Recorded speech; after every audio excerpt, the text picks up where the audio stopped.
Ready? Yep. So it is recording now. Um, so is it okay with you that we are recording this talk? Yes. Okay. If you have anything you don't want to answer, I do have a couple questions I have here pre-made. I'll try and make up some as we go along, but if you don't want to answer any questions, don't you can feel free not to answer at all. Okay. All right. So then we're good to go. Can you state your name? Barbara Hartwick. Okay, and what's the date today? Today is April 22nd, 2021. All right. So we are talking about COVID-19 today and how that has impacted you. So when did you first hear about COVID-19? 2019, we heard about it coming in. We just got done with going to New Zealand. So December, we heard about what was coming in, like Italy, what has come from China, and that we were kind of worrying about it coming into the United States. All right. And when did you first get impacted by COVID-19? Mm. Like when did you first start getting changes in your life? Well, as of March 17th, I had to close down our salons. Basically, on a Tuesday, they closed the doors. Wednesday, they basically didn't let anybody go from one section to the other. And all of a sudden, they said on Friday, you're closed until further notice. And that's two salons that I do at a nursing home. Okay. So I was just about to say, and your occupation is a cosmetologist, right? Stylist, hairstylist at a And nursing home. so when they put in those plans, how did that affect you? Did you have to go through a quarantine or anything? Basically, they shut down everything, and from March to June 1st, I did not have a job. I was stuck at home. And all the so I worked for long-term care, assisted living, and independent, and they all were closed into their rooms. They could not go out of their apartments whatsoever. They had to sit in their rooms until June 1st, I think. And then they finally let them come in one by one. I could only have like two people in the salon at a time. So the restrictions were still there. Did at any time were you getting messages to come in and do hair? Oh gosh, always. For 2 months, they're like, "We miss you," because they had nobody. So you're looking at March, April, May, June. So for 4 months, these people had nobody coming in to see them, maybe giving them a shower, and most of my residents will see me on a weekly basis. So they were lonesome for one thing because they haven't had anything out of their rooms. And then to have no touching, no talking with anybody else, they're stuck in their apartments. So it was quite hard for them and for me when you see them on a weekly basis. How did that impact you not being able to interact with the residents? It was hard, very, very hard. I'm lucky I had somebody at home. But the residents, I tried mailing them cards, ask them how they were doing. I didn't get anything back, but when I came back, they all said, "Thank you for giving me a card." Or I gave them like little treats and stuff because they had no interaction other than just with the employees there that were helping them bring them their food. No family members could be in there. It was pretty much isolation for those residents, so it was quite fun. I was able to get out, they couldn't. If they did, they would be quarantined for 2 weeks, and really nobody would see them again too, so And were you considered as an essential worker during that quarantine period? from March to June, no, because I was just like any salon, they closed us all up. As of June 1st, they let us come in, and I was pretty much the only person most of these residents were able to see. Actually, until probably just recently, so, like, April, they were just starting to have their families come in the beginning of the year, and it would be for only about an hour at a time that they could actually see their family members, but then that was at 6 feet away, washing their hands, taking their temperature, and then they had their COVID shots after, like, end of January, so that was a little easier for the residents. But I was the only one that they saw from, well, assisted living and independent was from June 1st till October. Then on October 1st, I was able to do my long-term care. So some of them didn't see me for almost 9, 10 months. So their hair was long and they missed me. They missed having that socializing and the one-on-one feedback. So when I came back, they were just thrilled. And then I got to see them on a regular basis, and that was really, you could see the difference in their attitude, just the liveliness. They actually kinda almost had like a purpose came back to them, to making them feel like a person again. It was hard on them, very, very hard for them.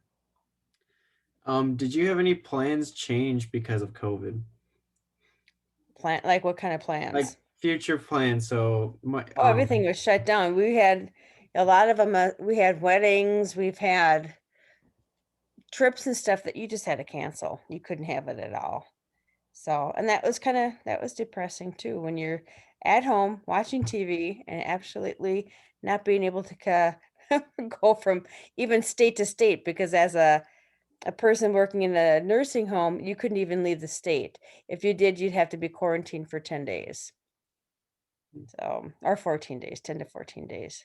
now when you were able to go back into the salons, did they implement anything at first, Oh, like very, safety very, guidelines? very strict.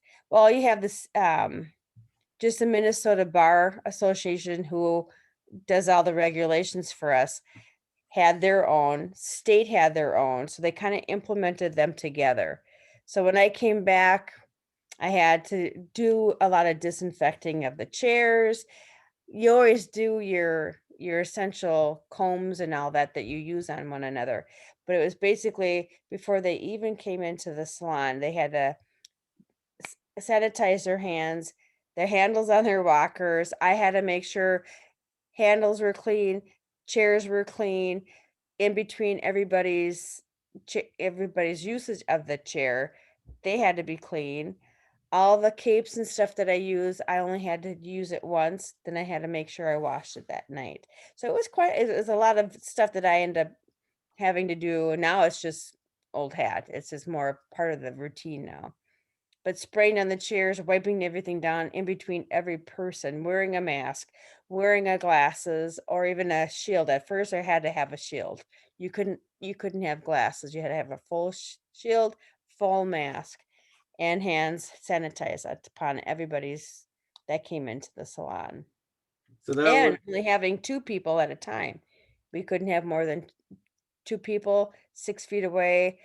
The big thing was the hair dryers. Is that gonna affect them? Is that gonna spray too many of the germs around? Is the ventilation was okay? So there's a lot of things that had to be put to test. So, so when you're working on hair, that's in between 6 feet. So how did you was all the face masks and gloves, was that their way of preventing the spread? yep. Pretty much they had to wear their mask throughout the whole time they were there. That was why I had to wear a plastic shield at all times. So my shield kept it more towards my body. Plus you had your mask, and we were tested sometimes 2 times a week for the COVID. So we'd get tested on Monday, tested on Thursday. But when the numbers were higher, we definitely have to do that. Right now, there's another spike, so they watch the numbers on a weekly to a monthly basis. If it starts to spike up, we end up getting tested twice a week. If it goes down, then it goes down to 1 a week. So it all depends on how the numbers are.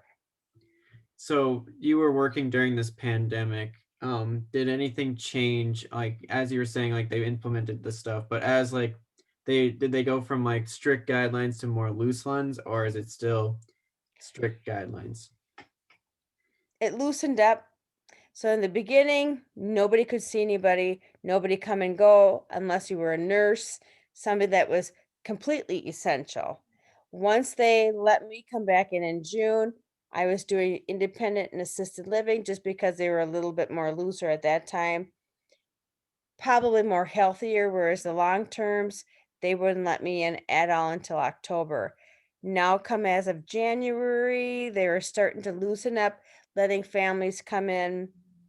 Um, the restrictions kind of right now are guiding it through the polls. If there's a high spike, they kind of get a little bit more aware of what's going on.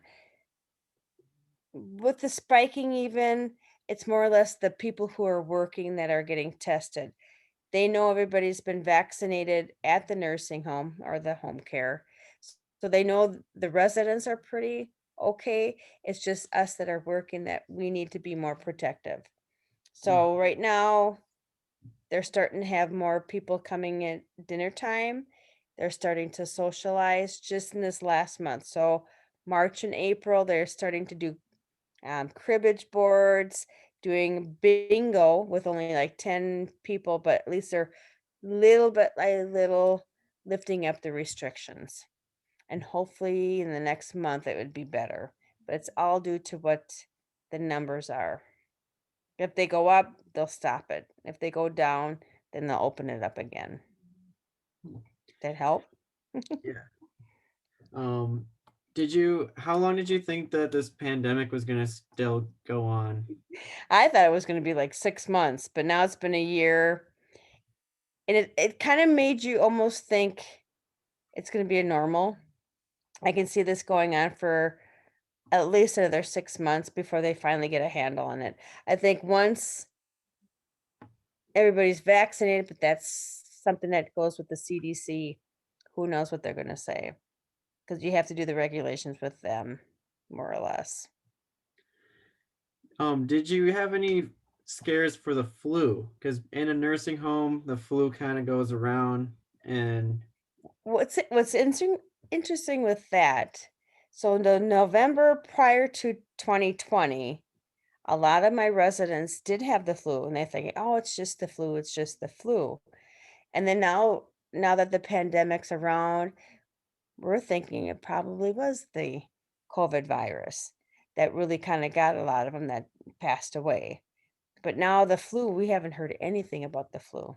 Nothing for do at you least think, a year now. The regular flu that we used to be totally worried about. do you think the mask usage could be accredited to the flu numbers being down? It could be if people wore it the right way and covered their nose and covered their mouth. You get the ones that have the nose open, that's not going to help you. I think in the long run, it really made probably more people washing their hands and being more careful at what they're doing. I think the masks probably made them more aware of it. And I think it probably did help. But some people think, oh no, it didn't.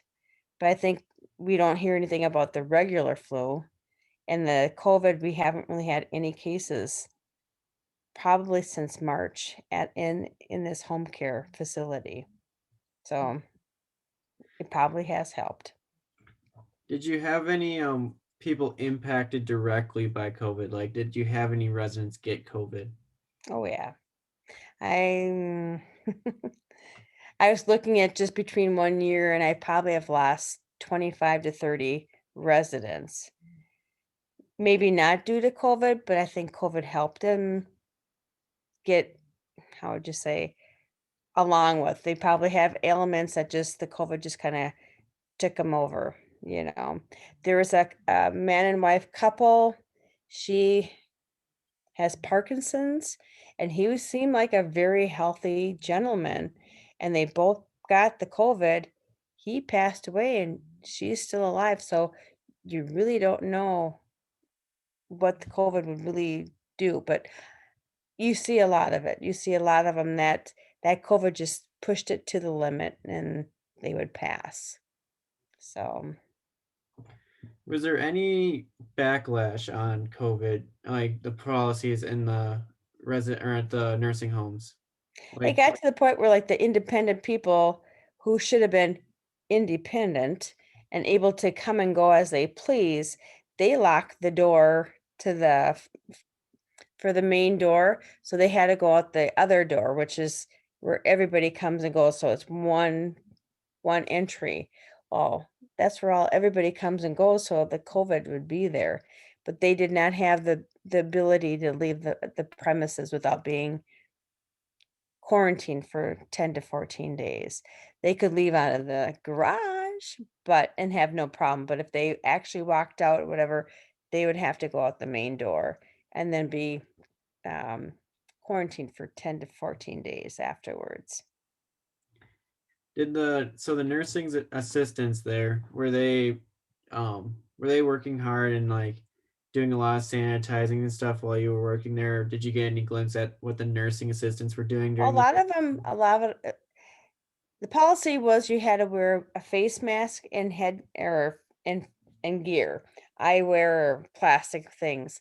A lot of them when it came to the shots or the immunizations, a lot of them didn't want it. And being in a facility that we had, they had the opportunity. They could say no to it, but then they had a whole nother regulations of being tested probably more often than I did. So, So with the immunizations coming out, did a lot of the residents like jump on it, get their oh yeah, vaccine? they were a lot of them were for it. They're older, they know better, and they've probably, as some of them said, I think it was the Spanish Spanish flu, flu, yep. and they went through it all, and they knew it. It's like, ah, that's good. They couldn't wait for it to get it done. Yeah. So, and they were happy to get it. Yeah. With our with this COVID-19 videos, we actually have some data from that Spanish flu in the early 1900s. So it's kind of interesting that we're trying to kind of compare the two of them and seeing where those evidences lie similar, Mhm. learn from the past. And it is fun to hear the ladies or the residents talk about it and how they had to go through same thing, pretty much the same thing as what we did. So, but not as fast. I don't think they would have gotten the immunizations that quick like we did. Was there any news reportings or like things from I don't know the news The or media? newspapers, media that was spot on correct, or is there some like false theories that came out there? Anything that you kind of just remembered during this whole year long pandemic that you just like was like, Oh, oh, that's interesting. where can I start? No, no. Well, the thing is the mask.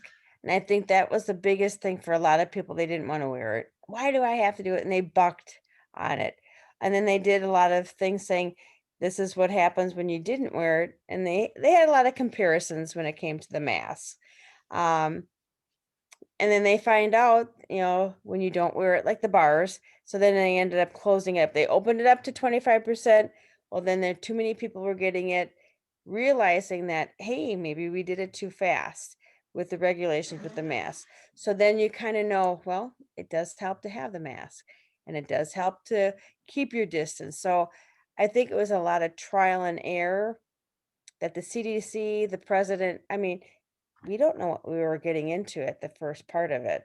So a lot of media was going by with what the CDC was saying and the president was saying at the time. A lot of it was misrepresentative, and then they turned around and said, "Oh, it does really work." Was is there anything that you would have changed at the nursing home to help like keep the residents safe during that time? Looking The thing, hindsight 2020. well, the thing that they ended up doing, like I said, we had the independent, didn't really have anything change. You have the assisted living, didn't have anything that changed. But with the independent, the upper level had the long-term care, the down below had the rehabilitation, and then they ended up taking one of the quadrants of the three and made it into a COVID unit. And the only thing that was really kind of stupid about it is that we're taking people out of the hospitals with COVID and bringing it into a nursing home where they're so delicate. They're more acceptable to getting the COVID. Why would you bring in patients from the hospitals to a long term care facility or a facility of that sort? Because you're just intermixing, you're bringing in that COVID and then you wonder why you had so many more fatalities. That answer? Yeah. Okay. What do you think what do you think this is a multi-part one. What do you think that the nursing home can learn from this, and what do you think that the world can learn from this, or at least the nation as a whole? Well, the nursing home is probably to stand up a little bit and to say, "Hey, we don't want this." You know, like I said, with the sick coming in, the COVID patients coming in, and you got all these vulnerable people who are older and elderly, you don't want them to get the flu. Leave them where they are at the hospital, or find a different facility where you're not contaminating all these older people. And then what was the second part? Like, what can the whole world learn, or as a nation learn from like this COVID experience? Oh, let's see. Well, the thing is the distancing, the washing of the hands. I think that's the biggest thing, and just being considerate with one another. One of the things I found out that you do have opinions of things of some people are more strict when it comes to wearing a mask, where some people aren't, and they're more like, "Yeah, if I get it, I get it." But not to be mad at that person if they don't wear it, but just wear it for yourself. Or be with somebody that really does want you to wear it, be considerate. If they wanna be wearing it, hey, wear it for them, and don't fret about it, and don't say, "Oh gosh, I have to do this again." But just continue that people do have their opinions and to abide by it. Mhm. And the world, same thing. 'Cause I make you're traveling and you get a lot of different personalities, but you're able to just kinda protect yourself at the same time, be considerate of the person that you're gonna be with. You don't wanna give it to them, and you really don't wanna get it from them, so it's a two-way two-way thing there. Do you think, on a lesser scale, the flu, do you think once COVID is put into regular vaccinations, like with the flu shots, do you think in more or years to come that we'll start to see more people being conscious of their hygiene and their You hope safety so. and um, wearing masks during flu season? Do you think that because of the COVID virus that we might start seeing some of that stuff being more Probably. formulated? People are more knowledgeable about it, knowing that, "Hey, I feel" and it's all comfortable too. If you feel comfortable during the flu season, you know that you probably get it. Let's say if you get it every year, the regular flu, and if you don't get it when you're wearing a mask, I would wear it. You know, it's more of a protection for myself. And now with everybody wearing these facial, you know, masks all the time, it's getting to be no big deal. You get personality on the outside. You can put a smile on it. You can make it the way you want to. So it's kind of like part of your wardrobe. So it's more and more acceptable.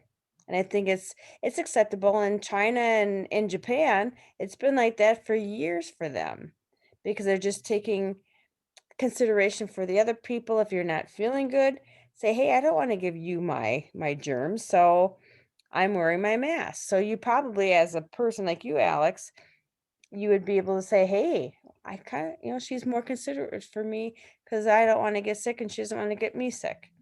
So I think it's more acceptable all around the world to have that mask. Do you think nursing homes will start to put masks on during flu season or when there's like bugs going around? Uh, Mhm. yeah, I wouldn't be surprised because if it's kept a lot of the older people safer, I can see them doing it during that exactly during the flu season. And now they're getting so used to it anyways. They leave their rooms, they put it on. So, and they don't keep it on in their rooms. But then if the nurse comes in, it's part of their equipment or part of their uniform. With the summer coming up pretty soon, how do you think these regulations are going to loosen up, and when do you see them ending, I really don't think in your they're gonna opinion? end. I don't think they're gonna end, especially in the nursing home. I think they're still gonna probably keep enforcing the hand cleaning, and we'll see how the masks work. I think it's gonna be a while before they take them off, even in the summertime.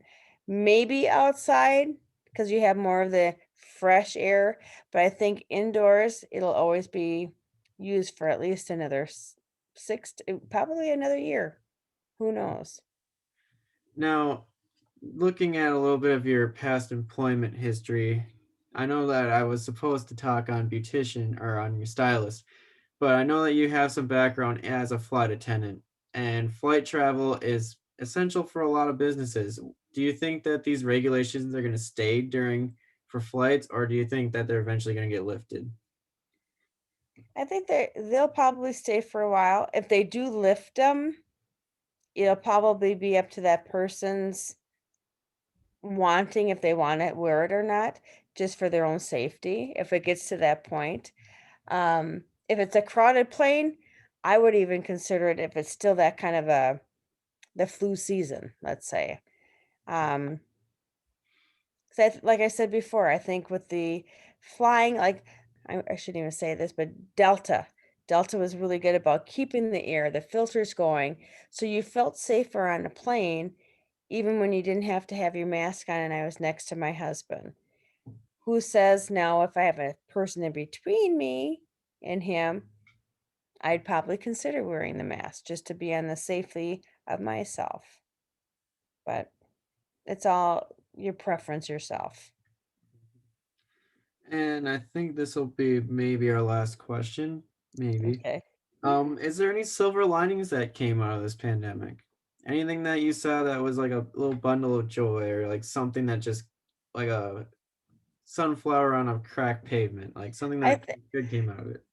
I think with all that has happened family wise, you look at how the world was running, running, running, going from one game to another game as a family and not having family time. I think families came closer to each other, the ones that um, got along. I know you hear the stories about abuse. Um, how would you say? Just the dynamics of the family. Either it really broke them in half.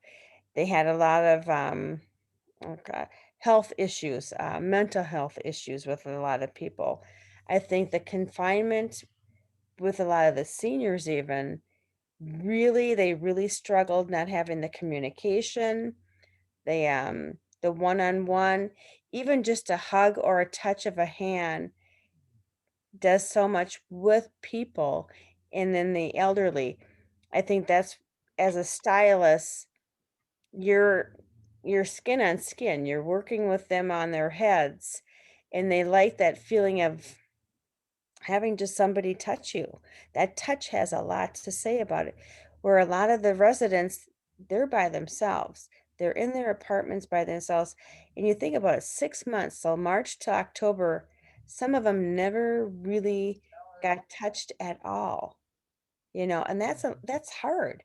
Other than maybe having somebody as a nurse come in and shower them once a week, but they never touch them one on one. And I think that has a lot to do with some of the mental health. Um, just the media, only seeing TV for 8 hours a day. Because some of that's, or even the radio, any kind of the media, that's all they had sometimes is just that coming at them. And then you're thinking, okay, even just recently, one of my residents goes, I can't see you because I have COVID. And it's like, because she's watching the TV so much, she thought she had COVID. So then I talked to the nurse, and then the nurse goes, "Oh no, she just thinks she has it because she's watching it on TV." Well, that's all they have all day is to watch TV.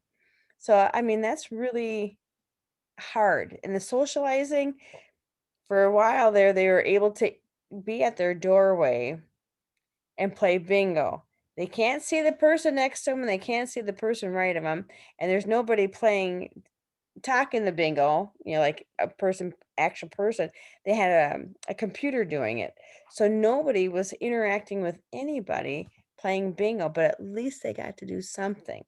Mhm. Um, which I think was a struggle for some residents are the ones that couldn't hear.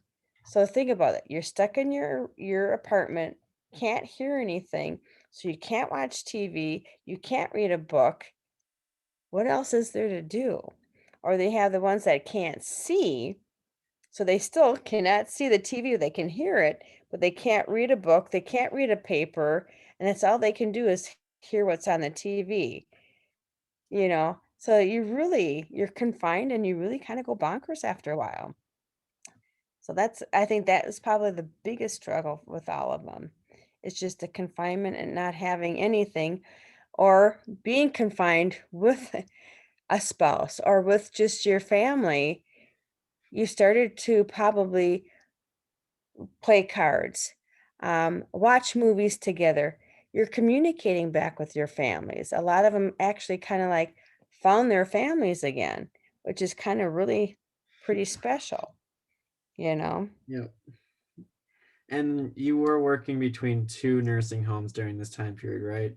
Yep, because one of the ladies left her position as a stylist because she didn't want to go back.